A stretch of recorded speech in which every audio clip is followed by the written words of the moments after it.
What's up, everybody? Welcome to Woodruff Handles Baseball Podcast for fans, by fans. This is episode 20 for the week of August 26th. I'm Ryan. Josh is not going to be with us again this week, so back again to guest host is Brad. Hey, everybody. Glad to be back. Some of the topics we're going to be covering this week are Ryan Braun's apology letter, Ichiro joining the 4,000 hit club, a few division races, and the battle for wild card spots. And for the first time in a very long time, I'm happy to announce that this will be an A-Rod free show. Ryan Braun came back this week. I said I was wrong last week. I said that he wasn't going to come back and say anything until at least training camp, but he came up and issued an apology letter this week. Well, I think he did the right thing, at least issuing the letter, but I would have liked to have seen him go on TV and talk, because you never know with those letters when they read them.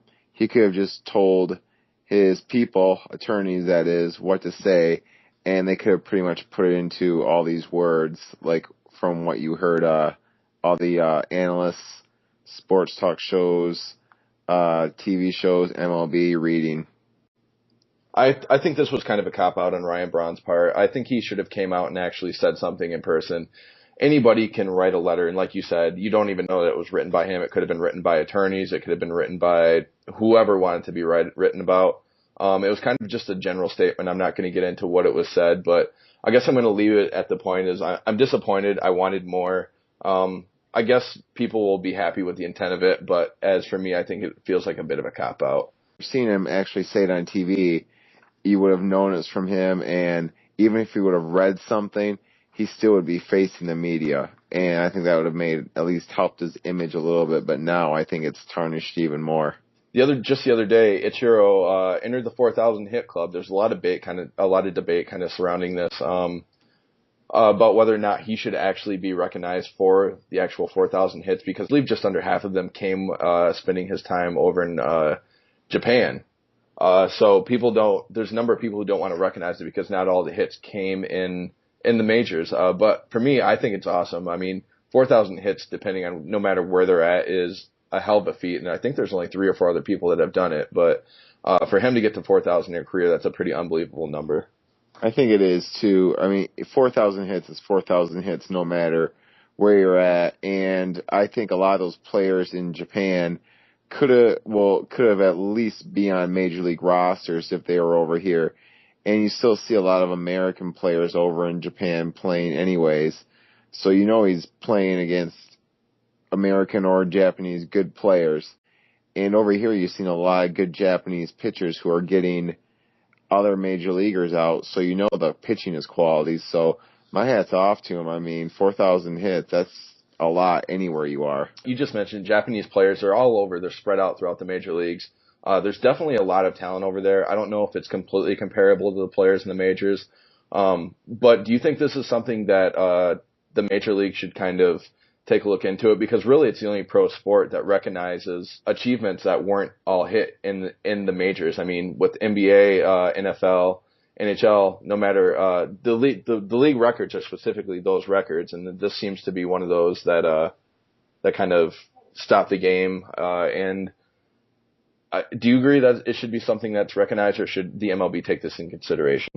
I think you recognize the 4,000 hits. I mean, no matter where you're playing at, as long as it's at a professional level, I think you're hitting the ball, and the pitches are still coming pretty much close to the same speeds, having the same break, the same curve, the same changeup.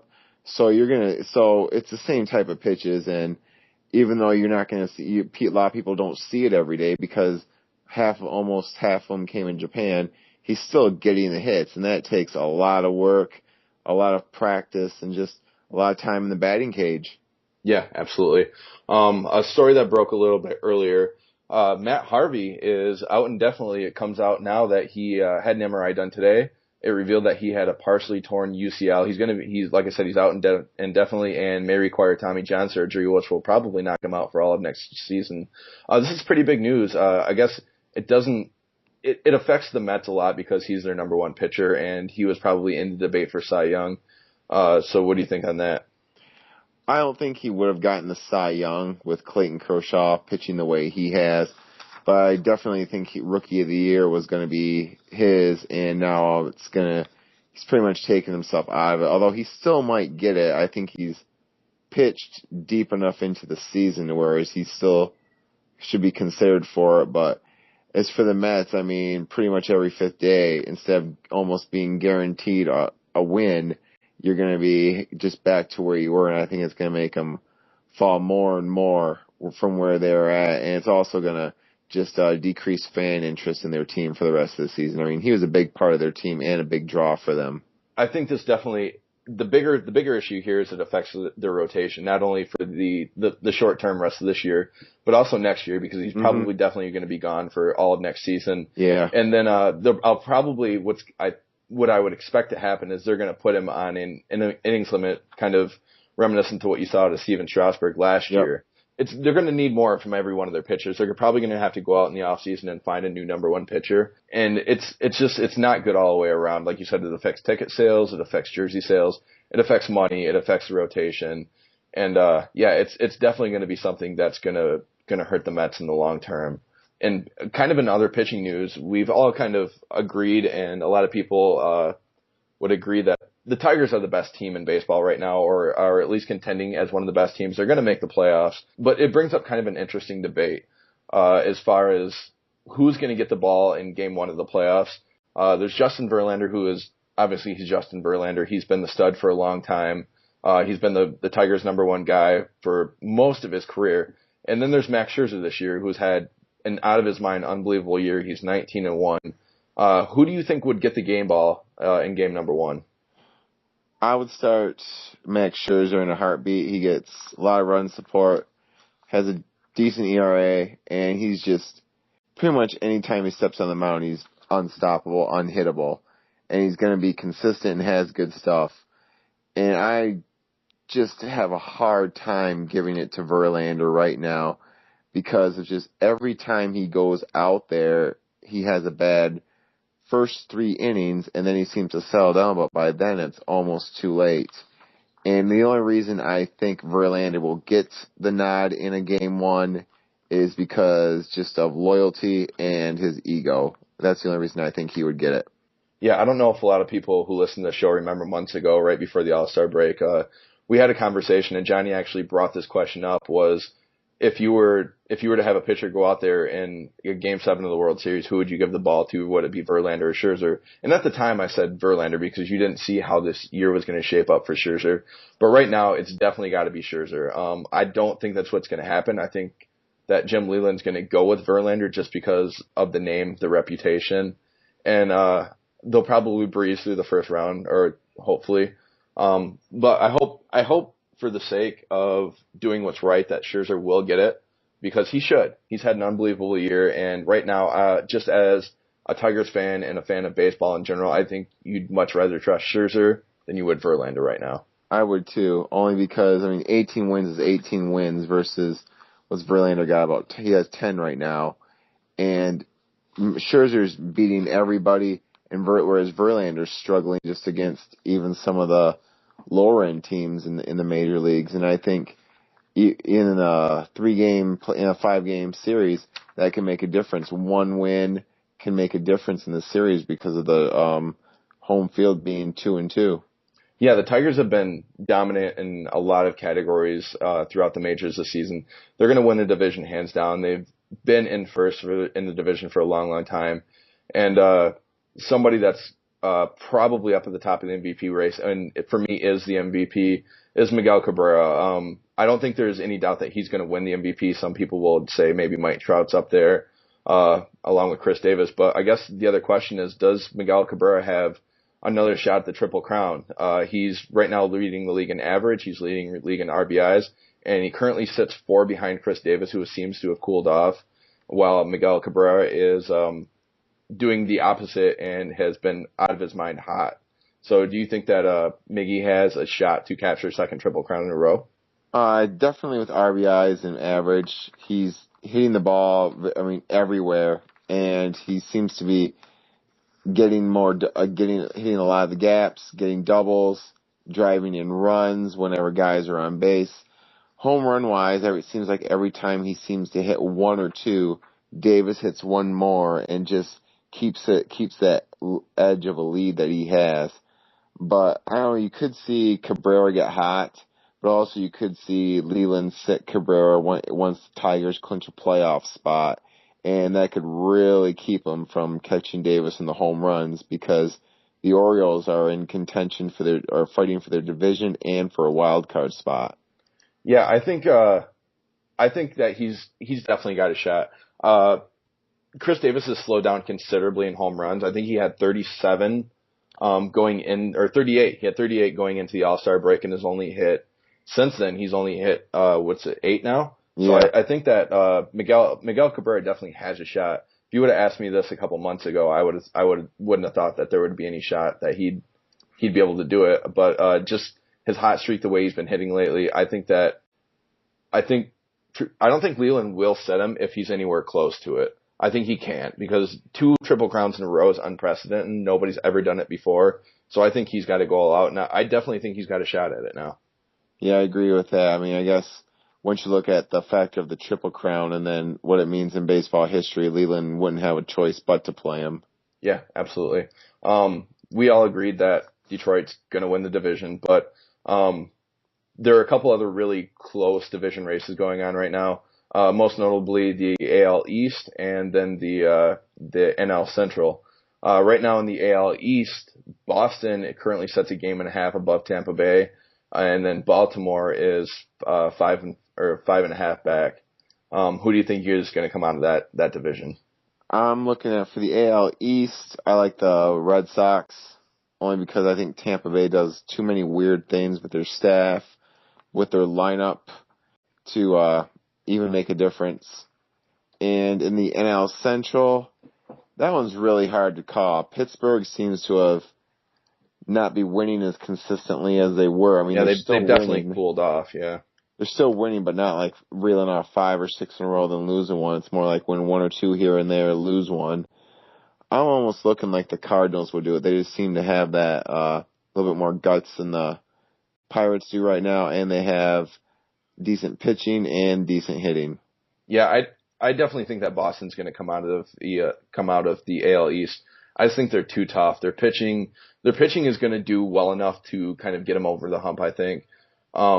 But Tampa Bay's not going to make it easy on them. Tampa Bay, no. Joe Madden down the stretch does a lot of odd, quirky things, but every time he's done it, it always seems to work.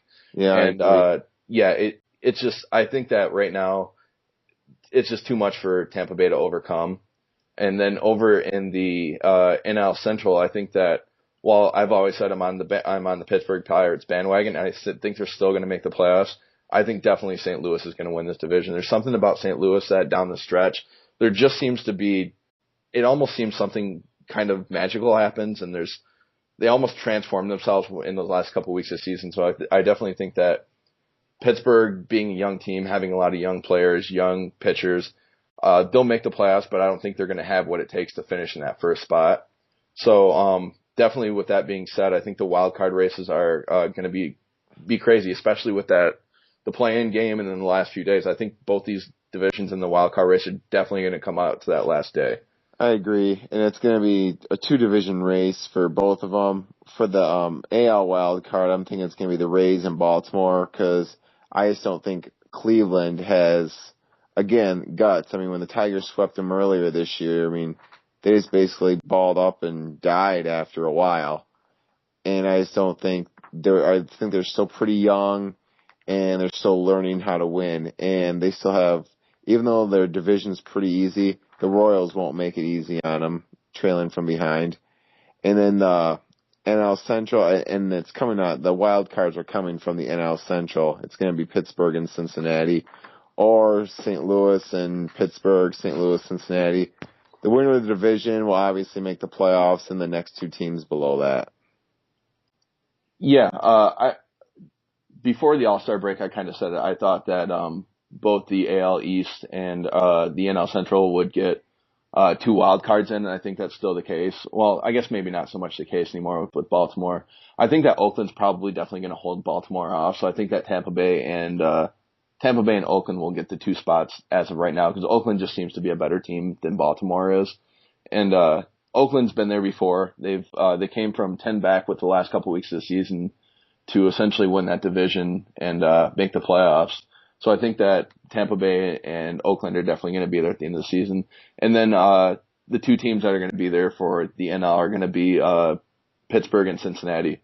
And that's going to be a hell of a play-in game because those teams have been battling it out all year, and essentially it becomes a one-game season. When it does that, everything's up there on the line. And I think that Cincinnati probably has got a bit of a better rotation and is probably built for that game a little bit better than Pittsburgh is.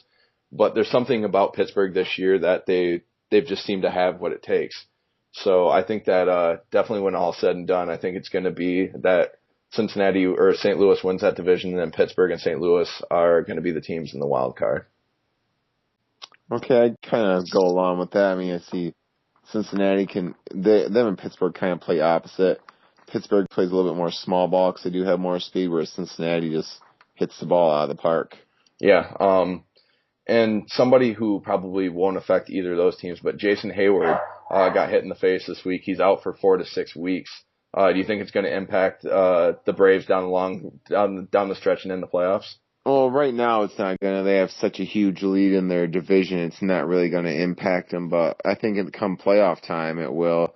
It's not like you're going to be playing the easy NL East teams in the playoffs where you could get matched up with either a Cincinnati or a Pittsburgh team after that coming out of that wild card spot. And Jason Heyward, even for the playoffs, even if he does make it back, if the Braves do go to the NLCS, still might not be able to play. I mean, and plus just the fear factor, and that's a huge injury with his jaw. I mean, having to wear a helmet around it could, even touching it could cause him some pain, and just moving around with the helmet, and also just in the field having to jerk his head everywhere looking after fly balls, that could really impact the way his movement is and how he feels.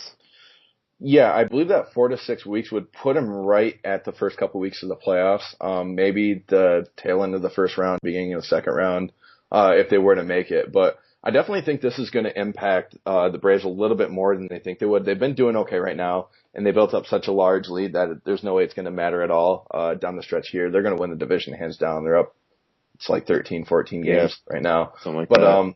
For a while there, he was hitting leadoff, and when he was hitting leadoff, they seemed to that was in the midst of that huge win streak they had, and whatever they were doing with Heyward, it seemed to work. And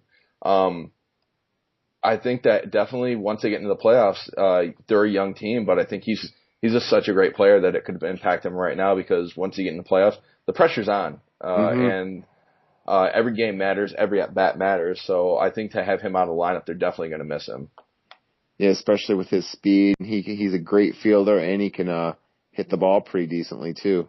Yep. Some news from last week, from earlier last week, was Yasiel Puig. He showed up late to the Dodger Stadium before a game, and he was fined by the Dodgers, and then came in and hit a pinch hit pinch hit in the eighth, and ended up winning the game there.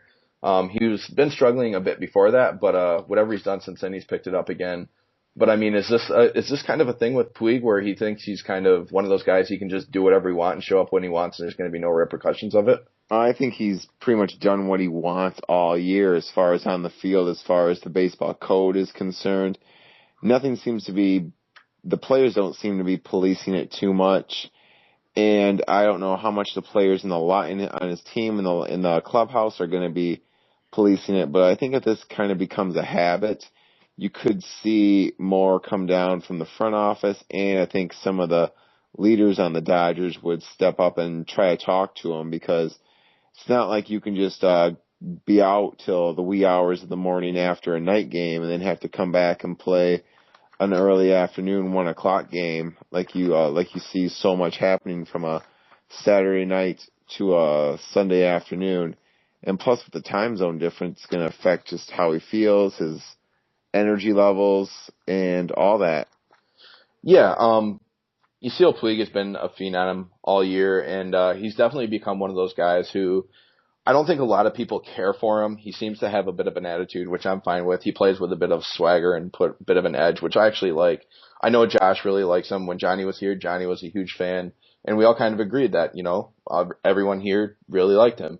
I'm a huge fan, but with that being said, there are certain things that you can't do.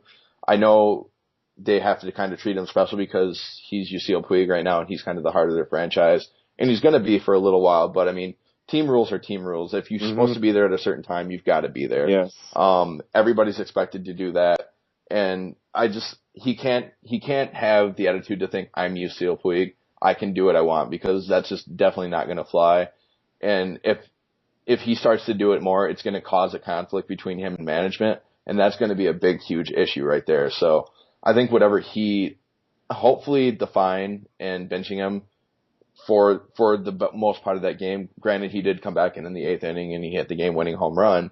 But I think that definitely it's kind of it's a little bit bigger of an issue because a lot of people will say he seems to have a general lack of respect for just, I guess, a lot of people, a lot of players, the history of the game, which people are going to chalk this up to, but whatever. But I think definitely as good and as great as he is, he needs to grow up a little bit and he needs to mature. And once he does it, he's going to be a hell of a ball player. But if there's team rules, he's got to follow team rules. Yeah, I mean, I believe they said he was hanging out with LeBron James, and yeah, might think he's starting to be one of the... Yeah, he's living the rock star life right now. Yeah, rock star, but still, he's still only in his first year, not even a year into the season, and can't be pulling this stuff, especially with all the veterans that the Dodgers have on their team and with Don Mattingly as your manager. Yeah, absolutely. And another piece of news that we covered last week on the show, a little bit of I guess not so much fallout from the A-Rod Ryan Dempster story, but it turns out that Dempster did get fined and he did get suspended. I think the suspension was 5 games, which they had they had a break in between. So actually he wasn't planning on pitching. So he basically misses the suspension. And then he got fined as well. And I guess the bigger story for me was the suspension. He got suspended, but they had, I think it was 4 games and then they had a day game. Or they had a day off, and then after that they had a game scheduled after that, in which he wasn't scheduled to pitch, so the suspension really didn't matter. And then he was fined, but the thing is, with the fine, Joe Girardi was fined more. He came out, he got ejected, Girardi did, for going off and essentially defending his player, which he had every right to do. And Girardi was right in the whole issue. A-Rod got hit, he came out, he flipped his lid, he went nuts. He got thrown from the game, and then he ended up getting fined more because he got ejected. Dempster wasn't ejected. Do you have any thoughts on this? Yeah, I think Dempster at least should have been fined and suspended more for the game for throwing at A-Rod and behind him and hitting him. And I also think that Major League Baseball has to look into this 5-game suspension thing for pitchers, at least. Somehow make it a start. I mean, maybe make it 1 or 2 starts to where it works out to where teams are playing games instead of doing it by games. Because if you do it by games and there's days off or in between, then you're obviously going to miss it. So really, Dempster didn't get anything, and I think Girardi shouldn't have. I mean, the ejection was warranted because of how he went off, but I shouldn't have nearly gotten as much of a fine as much as Dempster did because he's defending his player. I mean, A-Rod had nothing to do with, obviously he did, kind of, but had nothing to do with being thrown at right there. He wasn't doing anything wrong, wasn't disrespecting the game at all. So I think Girardi definitely did the right thing, but the fine he got was very, very, very outrageous, I thought. Yeah, it's just odd that the guy who was right in the position and right in his reasoning, and the guy who actually was defending the player that got hit was the one who ultimately ended up being on the worst end of this. And I think that Major League Baseball needs to figure out something with this plunking rule because it's a rule. If you hit a player and you get suspended, or if you hit a player, get ejected for the game for hitting that said player, it's an automatic 5-game suspension. And it's a 5-game suspension from that game. So whether you're planning on pitching in 5 days, if you miss a start or not, it doesn't matter. You may not even get suspended for your next start. So I think that Major League Baseball definitely has to fix this. Totally agree with that. For regular players, it works out good. Or for maybe even a closer, it works out. But for a starting pitcher, the manager can really find ways to work around that. Yeah, absolutely. Yeah, and an odd twist of fate, the Chicago White Sox are streaking right now. They swept consecutive series against the Twins and the Royals, and then they just took 2 of 3 from the Rangers. So that puts them at, they've won 8 out of their last 10, and then they're going into a 3-game series with the Astros. So I expect they'll probably win 2 out of 3, maybe sweep the series. So they could have, at most, they could win 11 out of 13, or possibly 11 out of 14. So the White Sox have definitely been one of the better teams in baseball over the last week to 2 weeks. And it's kind of odd because they essentially had a fire sale on all their veterans. They got rid of a lot of pitching.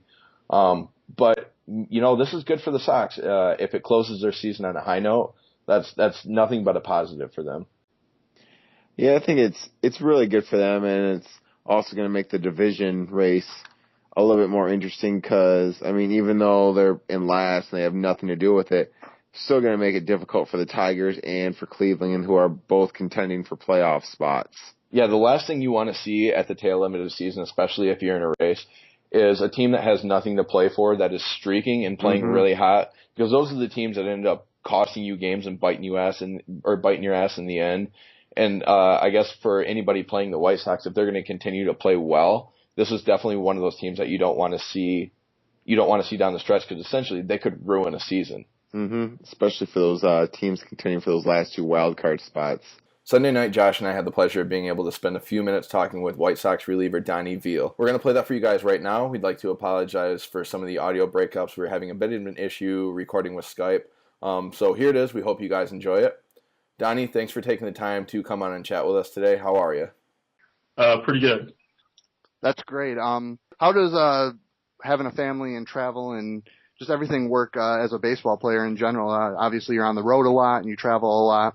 And yeah, travel is very difficult. Not a lot of people realize we're home for 7 days, 10 days, and on the road for 7 days, 10 days.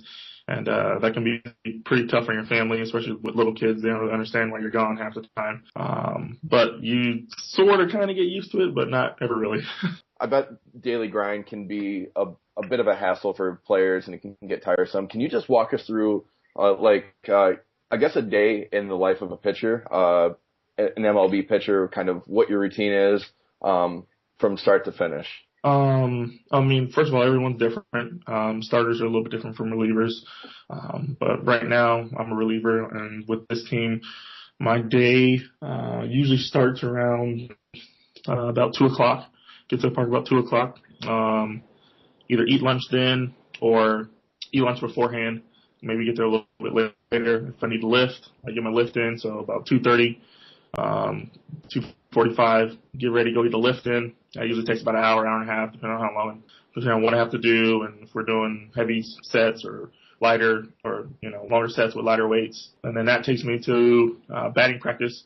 At home, our team does stretches with the team. Our pitcher stretches with the team around 4:20, 4:15 every day. So have a little bit of downtime before batting practice. You can get ready, go stretch with the team. Everyone plays catch, and we start batting practice. And that usually lasts until around 5:30, I believe. And then have a little bit more downtime. You can eat, get ready, shower, hot tub, whatever you need to do, stretch, get ready for the game. And then head out to the bullpen around 6:45. Usually games start around 7:05, 7:10, something like that. So head to the bullpen around 6:45.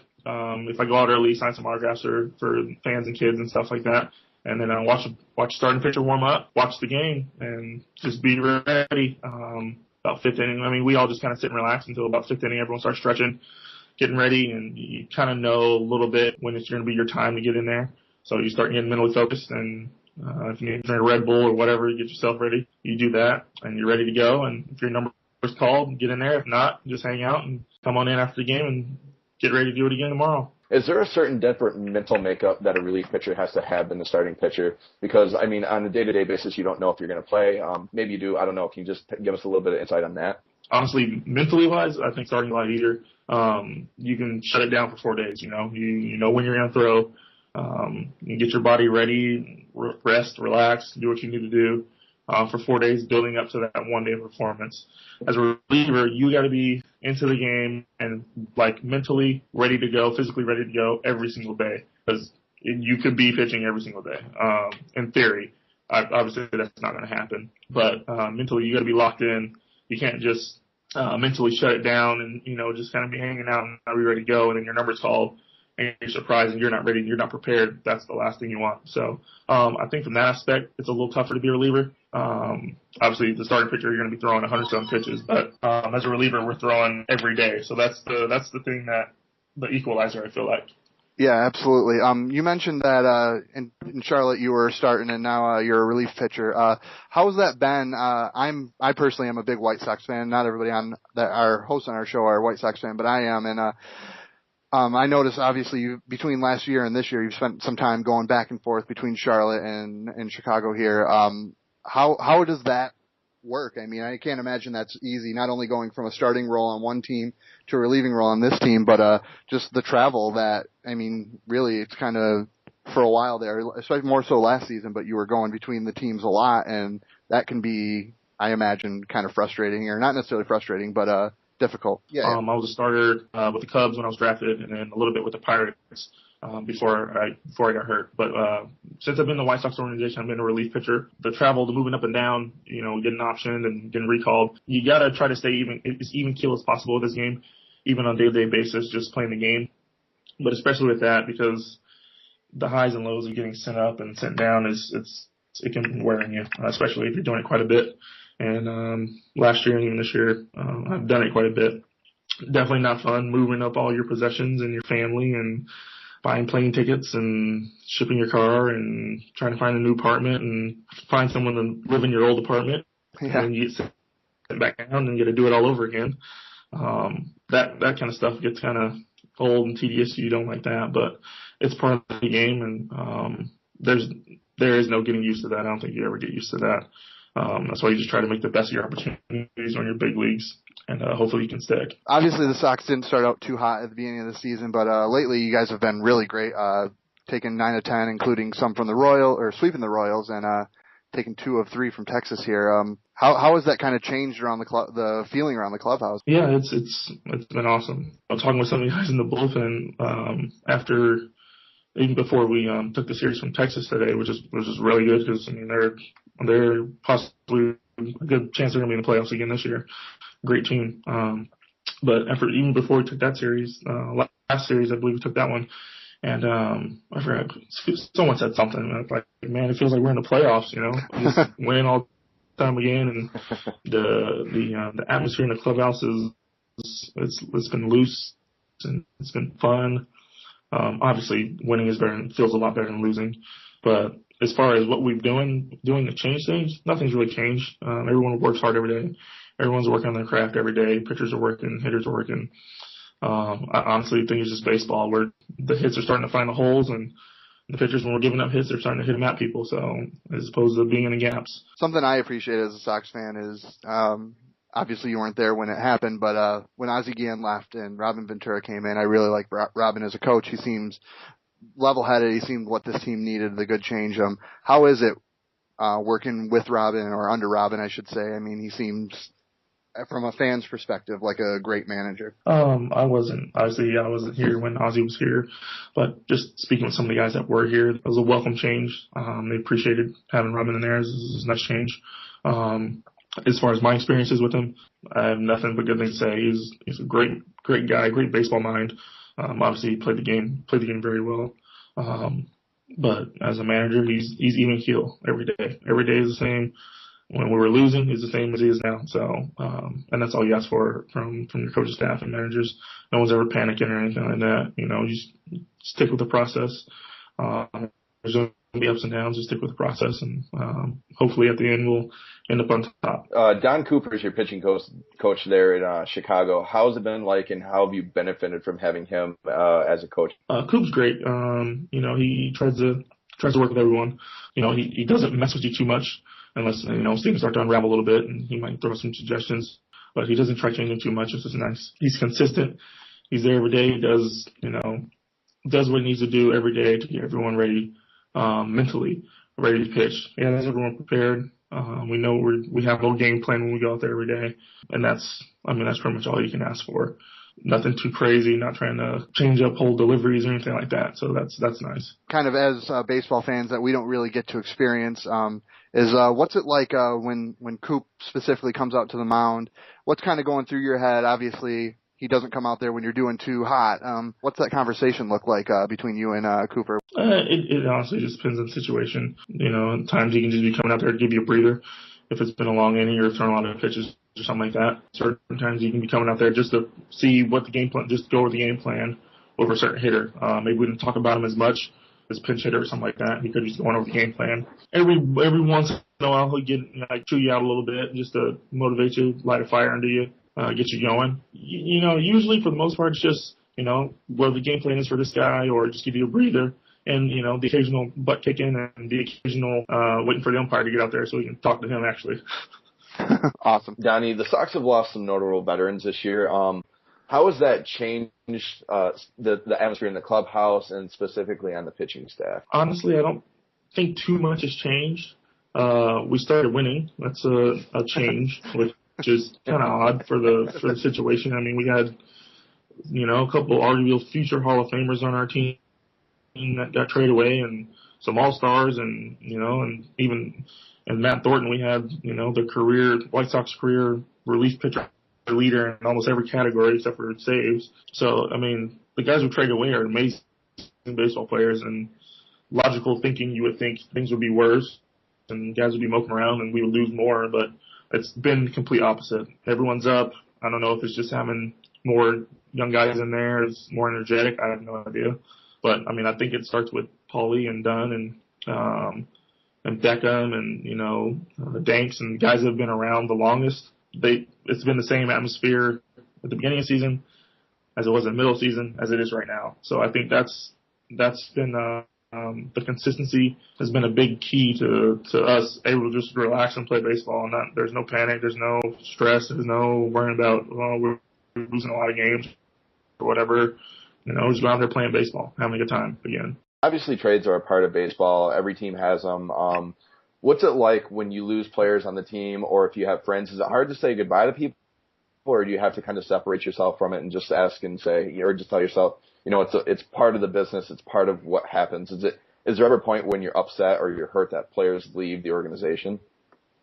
I haven't really experienced that just because I haven't played next to those guys as long as some of these other guys have.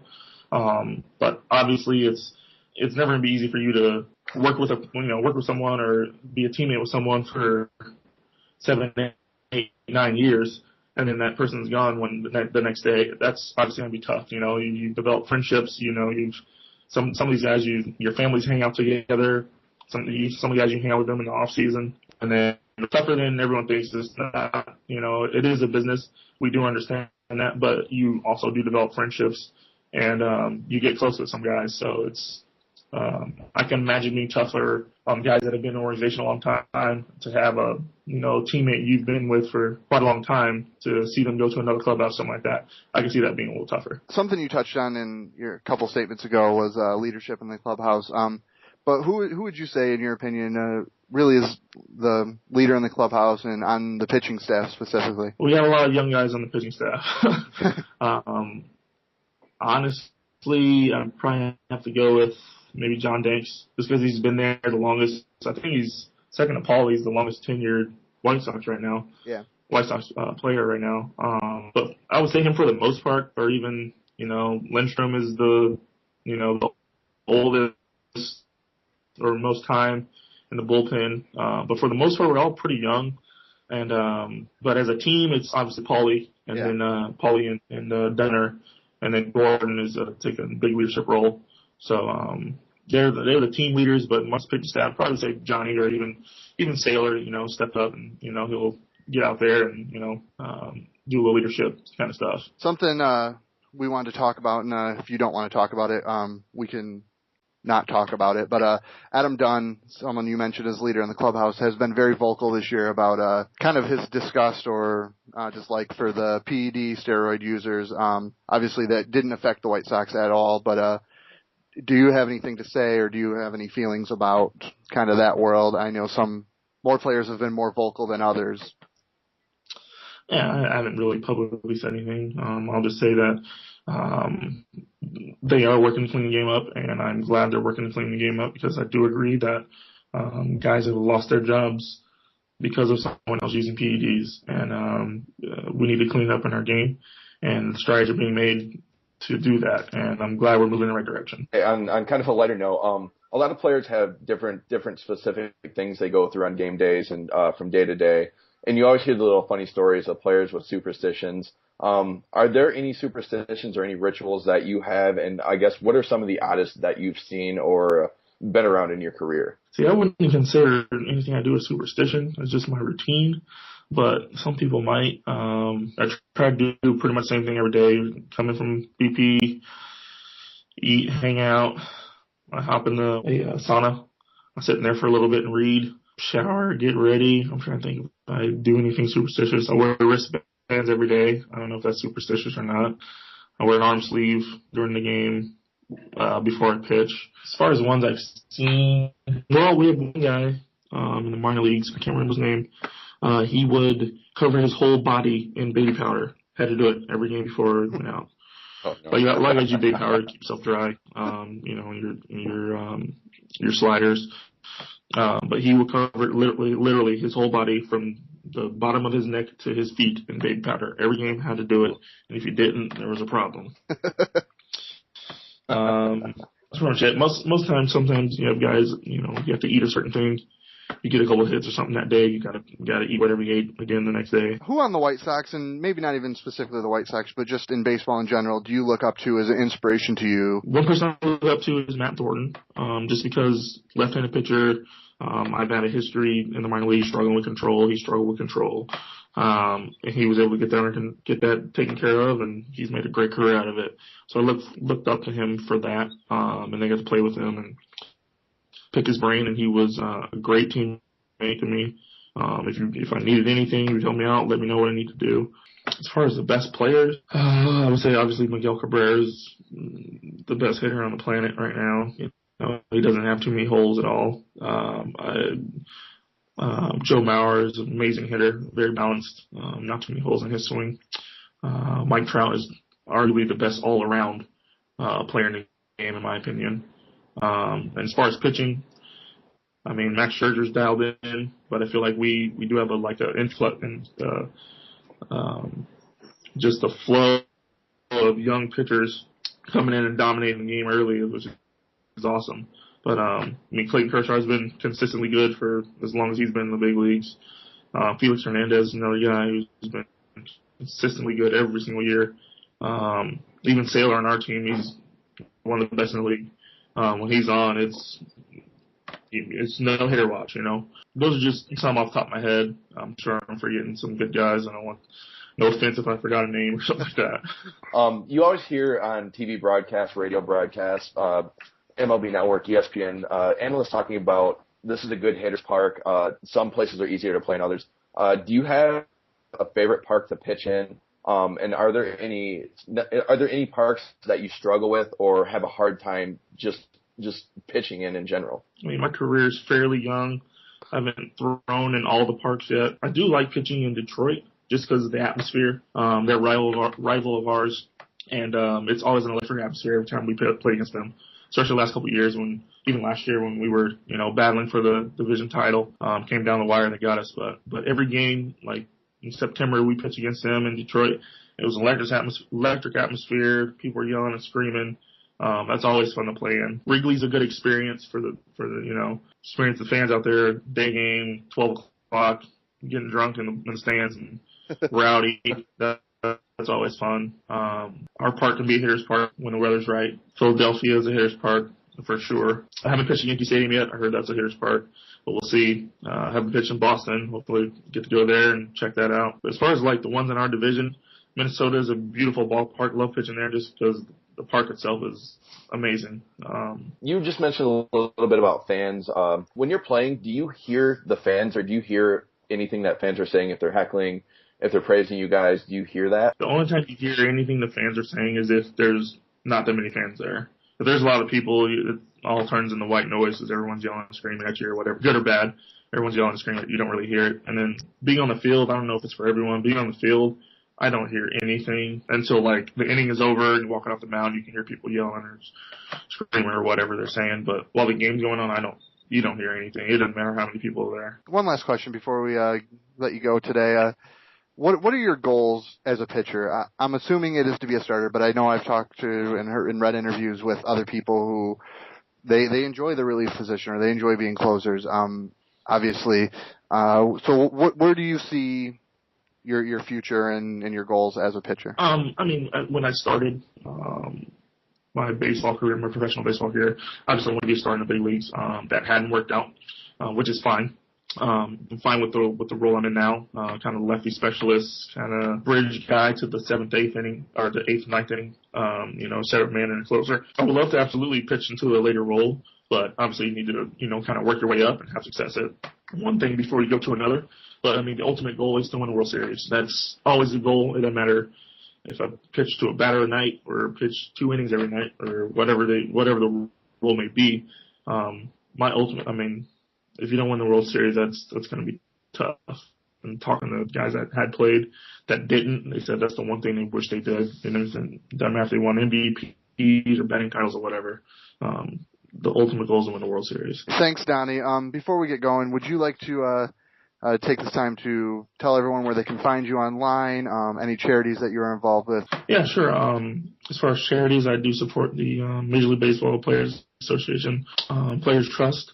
Also support Baseball Assistance Team. They do a great job. I am a product of the Baseball Assistance Team. And Players for Pits. It's a charity that is worked by Stephanie Puig here in Chicago, just taking care of abandoned dogs, but pit bulls, but it's all dogs.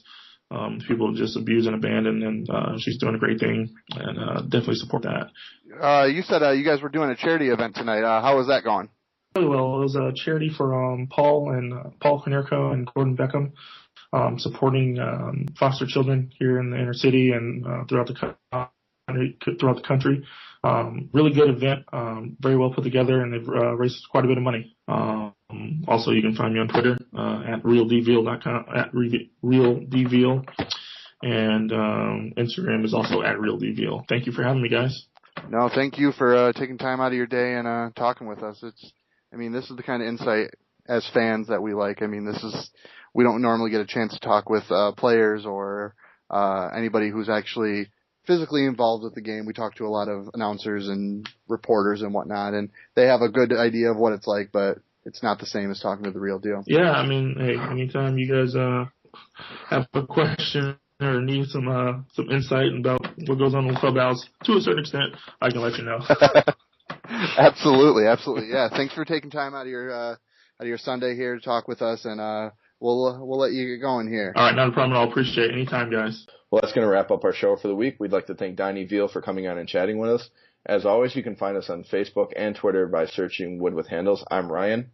And I'm Brad. Thanks for listening, everybody.